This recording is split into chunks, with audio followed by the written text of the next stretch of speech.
Bonjour à tous et à toutes. Nous sommes encore et avec beaucoup de bonheur au centre de Sainte-Croix avec le père Philippe Douté. Et nous allons continuer notre entretien en abordant plusieurs sujets. Et le premier est l'origine de cette Église catholique que l'on ignore souvent et qui, dans son schéma initial, se rapproche plutôt d'une direction collégiale, et aujourd'hui on dirait en cercle, plus que la pyramide, c'est-à-dire cet ordre hiérarchique qui s'est installé plus tard, avec tous les problèmes que cela a entraîné. Donc, nous souhaiterions avoir votre point de vue sur cette question, sur cette évolution de ce schéma et sur le bien fondé de pourquoi, au début, l'Église a choisi finalement de vivre son universalité, finalement, dans cette diversité de points de vue de rencontre. Donc, ce n'est pas mon point de vue, c'est simplement un rappel historique. Dans les Actes des Apôtres, donc juste après le fait que le Christ soit parti, tous les apôtres se sont réunis. Ça s'appelle le Concile de Jérusalem. Donc ils se sont réunis et ils ont décidé certaines choses. Et à la fin de cette réunion, ils ont dit « l'Esprit Saint et nous avons décidé que ». Cette formule dit une chose, disent qu'ils se sont mis sous l'inspiration de l'Esprit Saint et qu'il y avait une unanimité, l'Esprit Saint et nous. Donc nous exprimait effectivement une collégialité et ça signait le fait que si tous étaient d'accord dans le souffle de l'Esprit, alors il y avait bien l'accomplissement de la volonté divine. Donc c'est dans cette dynamique qu'a commencé toute l'Église. Donc je le répète, il n'y avait pas d'église particulière à l'époque, il y avait l'Église, ni d'Orient ni d'Occident, mais l'Église qui était universelle. Et donc, dans les siècles à venir, l'Église a continué sur un registre collégial, ce qu'on appelle concile, conciliaire, et il y avait la réunion avec 7 grands conciles œcuméniques, dont le premier s'est réuni en 325, convoqué par l'empereur romain à l'époque, et le dernier en 787. Donc des conciles œcuméniques donc, qui rassemblaient l'oïkumène, c'est-à-dire l'ensemble de toute l'Église, et qui ont mis en évidence les éléments de la foi dans des terminologies du siècle, c'est-à-dire des terminologies culturelles qui pouvaient être accessibles à chacun. Quelquefois, on dit qu'il y a eu une élaboration de la foi chrétienne. Ce n'est pas juste de dire cela, parce que les anciens se sont répétés, se sont appliqués à dire sans cesse ce que nous avons toujours cru, ce en quoi nous avons toujours foi, nous avons dû l'exprimer dans des concepts précis à cause des controverses philosophiques ou des controverses que nous avons eues avec des personnes qui voulaient instituer différents courants au sein de l'Église. Donc il y a eu l'obligation de préciser les éléments de la foi, mais ce n'était pas une élaboration d'une croyance qui s'est faite au fur et à mesure. Donc il y a toute cette dynamique collégiale. Et assez rapidement, il a été accepté parce qu'il y avait beaucoup de controverses en Orient, parce qu'en Orient, on aime bien discuter, et puis en même temps, il y a le fait qu'il y avait tellement un intérêt pour la théologie qu'il y avait beaucoup de discussions théologiques. En Occident, ma foi, on acceptait les choses comme elles étaient, et il y avait beaucoup moins de discussions. Et finalement, ce qui est apparu, c'est que l'évêque de Rome, il était beaucoup plus stable alors qu'il y avait beaucoup plus de controverses en Orient. Et assez vite, 2e, 3e siècle, il a été considéré que l'évêque de Rome pouvait être un arbitre, et on l'a considéré comme un premier parmi les égaux, en tout cas comme une référence. Donc c'était une référence au sein d'un collège. Puis au fur et à mesure de l'histoire, ce faisant, eh bien, le premier parmi les égaux, il s'est pris un peu pour le premier, parce qu'à force qu'on lui dise le premier, il a oublié parmi les égaux, et à un moment donné, il s'est pensé un peu au-dessus des égaux. Et voilà, est-ce que c'est un coup d'ego? Peut-être, on pourra dire, ça, c'est mon interprétation. Voilà. Et peu à peu, on a l'avènement du pape de Rome, dans le sens où l'évêque, qui effectivement était désigné comme premier parmi les égaux et comme une référence, c'est à considérer que toutes les choses devaient passer par lui. Ce qui a donné le fait de la rupture avec l'Église d'Orient en 1054, où le pape de Rome a envoyé un légat en disant « vous devez vous soumettre ». Et les autres ont dit « mais en quoi on devrait se soumettre ?» Et puis il y a eu une rupture, et c'est donc la rupture entre ce qui est appelé maintenant l'Église orthodoxe en Orient et l'Église catholique en Occident, du fait d'une certaine prétention du pape. À préciser que la question de l'infaillibilité papale est arrivée en 1872, dont il n'a pas été question d'infaillibilité papale avant. Donc voilà, il faut resituer un peu les choses dans l'histoire, et que en fait, voilà, il y a une histoire, et puis ensuite des choses qui peu à peu deviennent habituelles, puis s'imposent. Et puis après, on dit, mais voilà, c'est une évidence pour nous, pourquoi ce n'est pas une évidence pour vous? Donc, peu à peu, il y a eu l'affirmation de la papauté. Mais il faut quand même préciser par rapport à ça qu'en 1964, le pape Paul VI a enlevé la tiare, il a déposé la tiare qui était symbole de cette papauté. Donc déposer, ça veut dire qu'il acceptait de rentrer dans un dialogue collégial. Et le pape François, quand il a été intronisé, il s'est nommé lui-même pape de Rome, il s'est nommé, excusez-moi, justement, erreur, il s'est nommé évêque de Rome et non pas pape.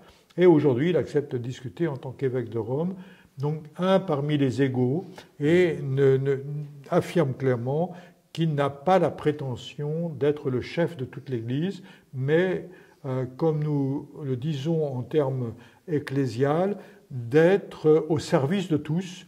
Donc le chef ne doit pas être celui qui veut guider les autres, mais celui qui se veut au service des autres, parce que le Christ dans les évangiles dit « Je suis le maître et pourtant je suis comme votre serviteur, je suis comme celui qui sert et non pas comme celui qui veut asservir ». Donc ça, c'est l'esprit du pape François. Donc aujourd'hui, il pourrait y avoir effectivement sur cette base un renouveau de toute la dynamique ecclésiale dans la collégialité. Et on le voit quand même aussi, je dois souligner, dans l'Église catholique, une affirmation de cette collégialité. Par exemple, tous les évêques de France se réunissent, tous les évêques d'Italie se réunissent, tous les évêques d'Espagne se réunissent. Donc il y a des collèges locaux qui nous fait retrouver cette dimension collégiale qui était des premiers siècles. Donc les choses cheminent lentement, mais en tout cas, voilà, l'esprit collégial est en train de réémerger en Occident, alors que c'est le cas en Orient, où par exemple, c'est le collège des évêques qui a l'autorité sur l'Église, et non pas un patriarche qui n'est pas un pape, qui est un président, mais qui n'est pas un directeur général, pour bien faire la différence. Donc ce n'est pas lui qui donne les directives, mais c'est lui qui préside une assemblée pour qu'il y ait un ordre dans l'assemblée.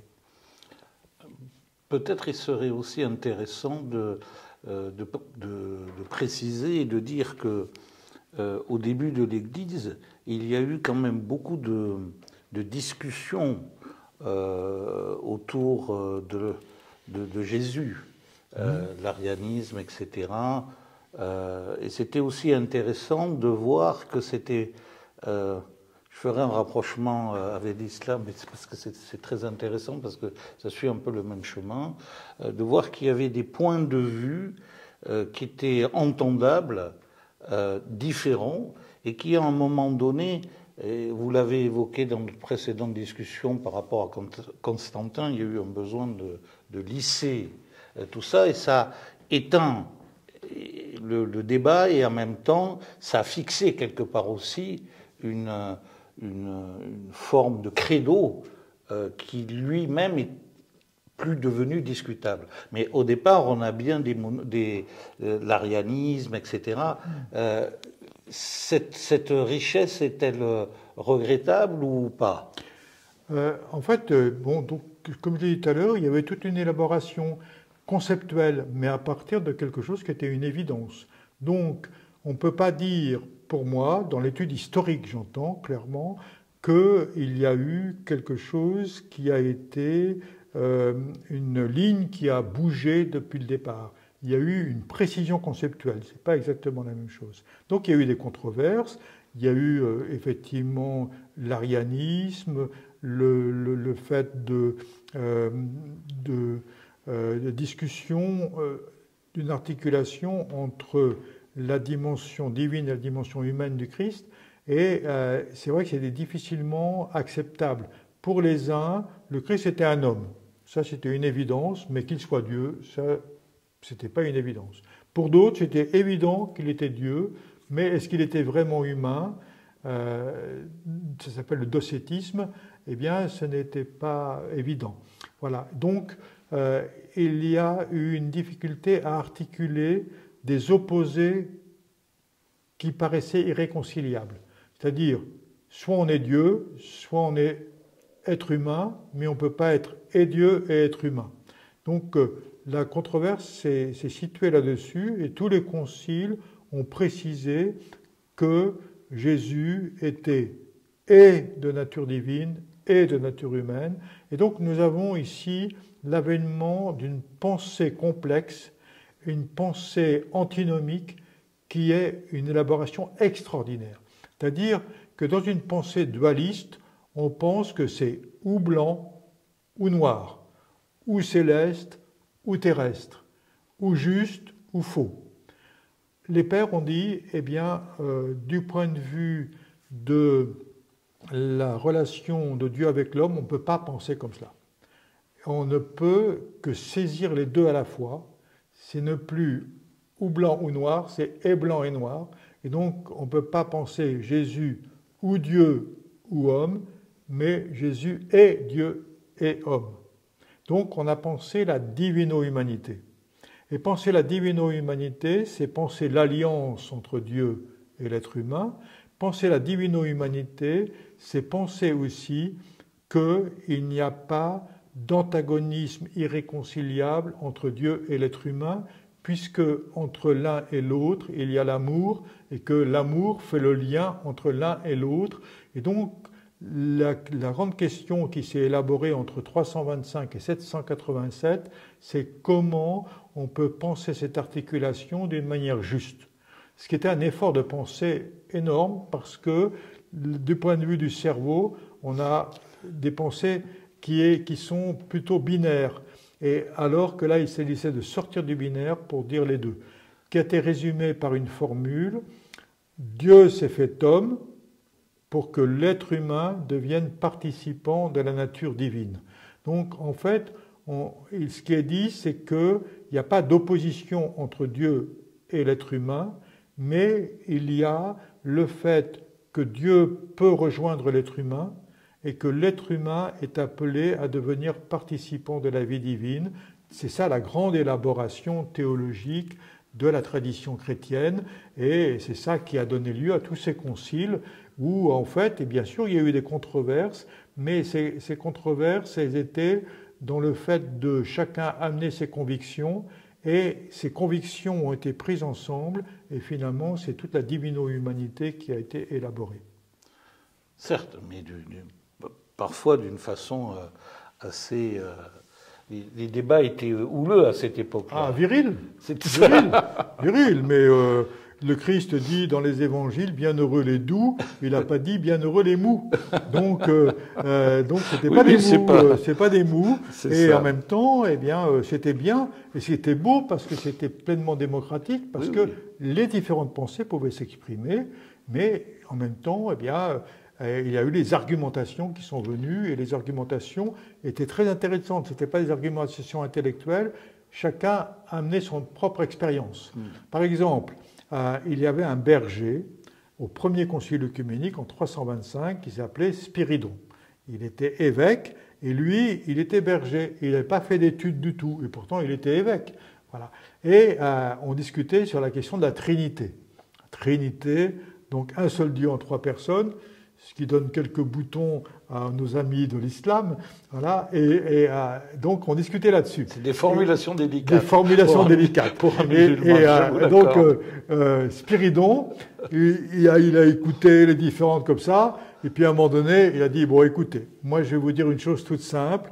Il dit, voilà, je vous présente une brique. Voilà, une brique. Et la brique, il y a trois éléments dedans. Il y a de la terre, il y a de l'eau et il y a du feu. De même que ces trois éléments, la terre, l'eau et le feu font un, de même, cette brique est une avec ces trois éléments. Et quand il a dit ça, il y a le feu qui a jailli, l'eau qui est tombée et la terre qui a éclaboussé. Voilà, ou l'eau qui a éclaboussé. Voilà, donc, voilà, démonstration de quelqu'un qui dit, ah, tiens, trois éléments qui paraissent tout à fait étrangers les uns aux autres, la terre, l'eau et le feu, qui sont tout à fait dans la constitution d'une même réalité qui s'appelle la brique. Donc c'était une belle démonstration. Donc on voit qu'il y a une dimension de l'expérience, c'est quelque chose qui se saisit de l'intérieur. Et ce sont des images évidemment qui sont données et qui ont été, je dirais, l'axe un peu et le ferment de toute cette élaboration. Ça nous amène dans une discussion profonde mais très intéressante. Mais ça tient, en tout cas pour les musulmans, ça tient du mystère du Christ, oui, qui est de par sa naissance homme de par Marie, oui, mais pas par son père, oui, l'ange Gabriel. Donc on est avec Jésus, c'est vrai, dans un espace mystérieux, particulier, oui, entre deux mondes finalement. Et on comprend bien que l'agencement de ce mystère n'a pas été simple, ouais, à mettre avec des mots, voilà, qui sont forcément réducteurs et qui vont malheureusement arriver à un moment donné à tellement limiter le concept que ça va devenir quelque chose qui va être pas très audible du point de vue du monothéisme pur, entre guillemets. Ça se comprend. Donc c'est important par rapport à ça de préciser une chose. Donc on dit qu'il y a une élaboration dogmatique. Mais si on dit l'élaboration dogmatique, on ne doit pas dire que le dogme est une définition de Dieu. Parce que si on dit que le dogme est une définition de Dieu, on dit que Dieu est définissable. Si on dit que Dieu est définissable, il n'est plus transcendant. Donc c'est une hérésie, j'ose affirmer cela, de dire que le dogme définit Dieu. Le dogme n'est pas une définition de Dieu, mais il est une fenêtre ouverte sur la contemplation divine qui, elle, nous échappe totalement. Mais elle dit quelque chose de cette contemplation. Comme, par exemple, la vitre dit quelque chose du paysage qui est derrière la vitre. Mais évidemment, la vitre n'est pas le paysage, mais elle ouvre sur le paysage. De même, le dogme, il l'ouvre sur une contemplation, mais il ne peut pas résumer la réalité de Dieu, puisque Dieu est transcendant, inconnaissable, insaisissable, donc il ne peut pas être ramené à une définition. Donc on a un problème avec la question du dogme et du dogmatisme. Donc quand on accuse, par exemple, l'Église chrétienne d'être dogmatique, en fait on l'accuse d'être dogmatiste. Mais en fait, le dogme n'est pas un dogmatisme. Le dogme, il est une ouverture. Le dogmatisme est une fermeture. C'est-à-dire le fait de réduire à quelque chose qui est une caricature, je dirais, tout simplement. Donc, en fait, quand on dit les deux dogmes chrétiens, qui sont la divine Trinité et les deux natures en Christ, on dit quelque chose qui donne une direction, mais ça ne dit pas une définition. Donc ça, je crois que c'est très important de le dire. Alors maintenant, ça dit quoi? Eh bien, ça dit que si on dit un seul Dieu en trois personnes, on dit que qu'est-ce qui fait l'amour entre trois personnes, qu'est-ce qui fait l'unité entre trois personnes, j'ai dit la réponse avant, l'unité entre les trois personnes, c'est l'amour. Donc on dit que l'unité n'est pas une unité de confusion entre différents éléments ou différentes personnes, que c'est une unité est une unité qui fait une cohérence du tout, mais dans le respect des diversités. Donc nous avons toute l'articulation ici entre unité et diversité. Et donc cette unité qui n'anéantit pas la diversité, et la diversité qui n'est pas la fracture de l'unité. Donc encore une fois, par rapport à ce que j'ai dit avant, on est dans le et. La Trinité dit et l'unité et la diversité. C'est soit l'un soit l'autre, non, c'est et l'un et l'autre. Comment tenir les deux? Et c'est pareil pour ce que nous disons du Christ. Nous disons qu'il tient les deux. Il tient et la nature divine et la nature humaine.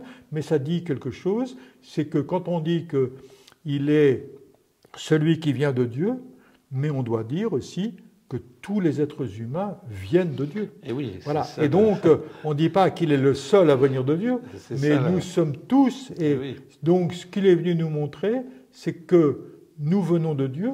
Et peut-être nous pouvons dire ici une chose, c'est que nous croyons être des êtres terrestres qui avons à nous spiritualiser pour aller vers le céleste, mais peut-être, selon les évangiles, nous sommes des êtres célestes en processus d'incarnation. Ça veut dire que nous avons à incarner le céleste. Incarner le céleste, c'est incarner toutes les informations et toute la richesse divine que nous portons en nous et exprimer pleinement cette richesse. Et c'est ça l'accomplissement spirituel pour un chrétien, c'est d'exprimer les richesses divines qu'il porte en lui. Donc nous sommes dans des perspectives différentes. Nous ne sommes pas des pauvres types qui essayons de gagner quelques mètres en hauteur, mais nous avons à nous ouvrir pour accueillir pleinement l'immensité en nous. Et nous sommes, comme dit la théologie chrétienne d'une manière claire, nous sommes capax Dei, c'est-à-dire en capacité de recevoir cela. Mais pour recevoir cette dimension, évidemment, ça demande d'avoir une certaine maturité. Nous avons célébré le 6 août la transfiguration, une expérience lumière. Et nous chantons au moment de la transfiguration, « Tu t'es montré à tes disciples », donc le Christ s'est montré à des disciples en tant qu'il était rayonnant de lumière, autant qu'ils pouvaient le supporter. Eh bien, j'aime beaucoup reprendre cela, autant qu'ils pouvaient le supporter, c'est-à-dire nous pouvons avoir l'expérience divine autant qu'on peut le supporter. Alors ici, ce n'est pas parce qu'on a été très pieux qu'on peut le supporter, mais parce qu'on a acquis des structures psychologiques et spirituelles pour le supporter. Donc finalement, si on dit que la spiritualité dans cet ordre, eh bien, ce n'est pas tant de vouloir s'ouvrir à une dimension céleste et en plus essayer d'être dans une ascension, que d'avoir les structures capables d'accueillir des énergies nouvelles et plus hautes qui seraient des énergies divines.